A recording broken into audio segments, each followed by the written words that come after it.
గర్మానికి దారి రక్తమయమే అయినా నడిచిన అడుగులు అమరమవుతాయి. కన్నీటి మధ్య నిలిచిన నిజం కాలాన్ని కూడా జయిస్తుంది.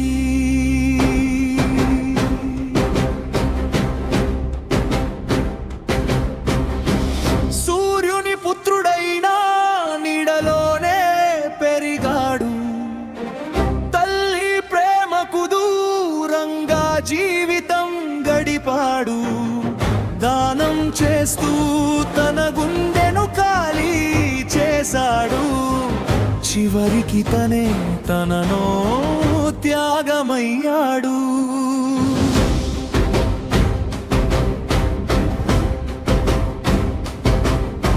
స్నేహం కోసం జీవితం అర్పించాడు.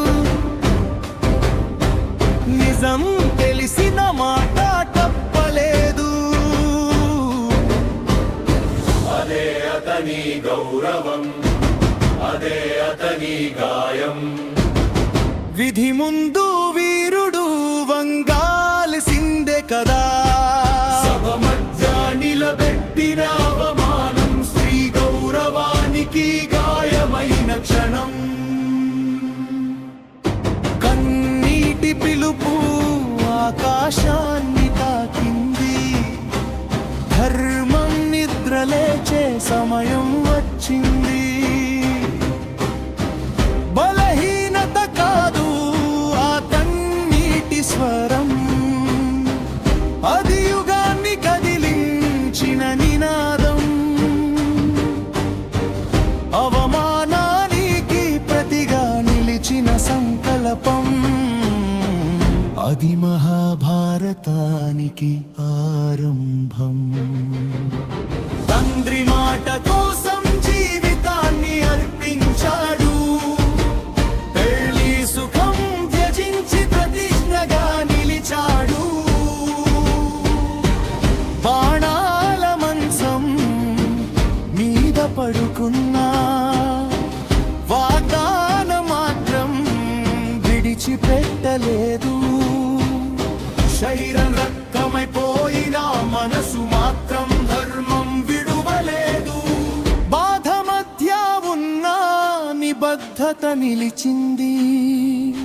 అదే అతని మహిమ, అదే అతని మహత్యం.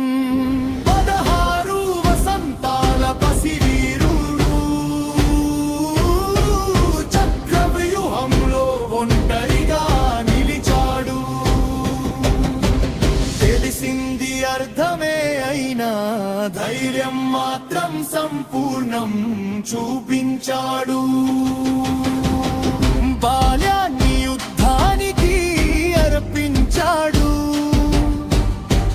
భయాన్ని అడుగుల కింద నెట్టాడు.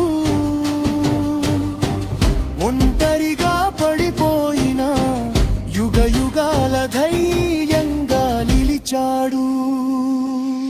మహాభారతం కేవలం యుద్ధం కాదు, మనసుల మధ్య జరిగిన పరీక్ష. ధర్మం కోసం కన్నీరు కారించిన వారే చరిత్రలో శాశ్వతంగా నిలిచిన వారు. బాధ వచ్చిన వంగక నిలువు. నిజం కోసం నిలబడే ధైర్యం కలుగు. అదే మహాభారత పాఠం, అదే జీవిత సత్యం.